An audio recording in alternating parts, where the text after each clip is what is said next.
আজ রাতে ভাবি ননদ মিলে বানিয়ে ফেললাম চিকেন মোমো, তাও আবার প্রথমবার। আজকে রাতে আকাশে অনেক সুন্দর চাঁদ উঠেছে, কিন্তু আমার ক্যামেরাটা খুব বেশি একটা ভালো না, তাই খুব ভালোভাবে দেখাতে পারলাম না। আর এই রাত্রেবেলা হঠাৎ করে খেতে মন চাইলো চিকেন মোমো, তাই ভাবি ননদ মিলে চলে গেলাম চিকেন মোমো বানাতে। আর চিকেন মোমো বানানোর জন্য তো আমাদের অবশ্যই লাগবে চিকেন। আর আজকে বাসায় ব্রয়লার মুরগি ছিল না, ছিল হচ্ছে পাকিস্তানি মুরগি, আর সেটারই বুকের মাংস আমরা কেটে নিয়েছি। এখন আমি মাংসগুলো একটু হামান দস্তায় থেতো করে নেব, এরপর ছোড়া দিয়েও একটু মেরে মেরে থেতো করে নিব।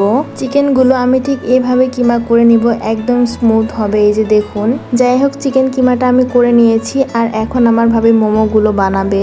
এখন ভাবি বানাচ্ছে চিকেন মোমোর পুরটা। আর এই জন্য আমি যে চিকেনটা থেতো করে রেখেছিলাম এর মধ্যে কিছু মশলা দিয়ে দিল, আর কিছু সস দিয়ে দিল, আর শেষে দিয়ে দিল পেঁয়াজ কুচি ও কাঁচামরিচ কুচি, আর দিচ্ছে সামান্য পরিমাণে লবণ, কারণ সয়া সস দেয়া হয়েছে আর সয়া সসে অনেক বেশি লবণ থাকে, তাই ভাবি অল্প করে লবণ দিয়ে দিল।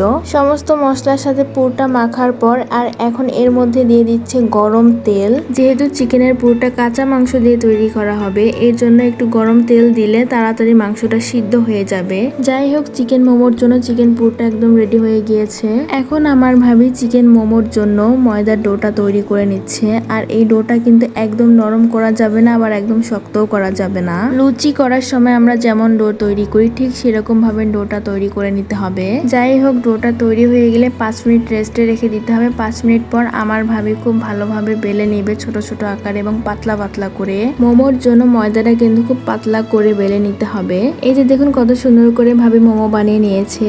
এখন একটা চালনিতে করে আমি মোমোগুলো সিদ্ধ করে নিব।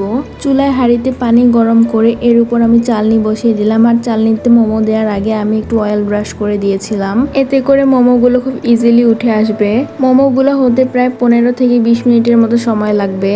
20 মিনিট পর চিকেন মোমোগুলো একদম পারফেক্ট ভাবে হয়ে গিয়েছে। এখন মোমোর সঙ্গে খাওয়ার জন্য ভাবি নর্মাল একটা সস তৈরি করে নিচ্ছে। এই সসটা বানানো খুবই ইজি। প্রথমে বাটিতে টমেটো সস, এর মধ্যে সয়া সস এবং শুকনো মরিচ ফোড়ন দেয়া গরম তেল, সাথে হচ্ছে জিরা ফাঁকি এবং কাঁচামরিচ কুচি, একত্রে সবকিছু মিক্স করে নিলে একটি সুন্দর সস তৈরি হয়ে যায় মোমোর সঙ্গে সার্ভ করার জন্য। যারা যারা মোমো লাভার আছেন তারা অবশ্যই এই সসটা অবশ্যই বাড়িতে বানিয়ে একবার ট্রাই করে দেখবেন, আপনাদের অনেক বেশি ভালো লাগবে। আর আজকের এই মোমো রেসিপিটাও খেতে অনেক বেশি দারুণ হয়েছে।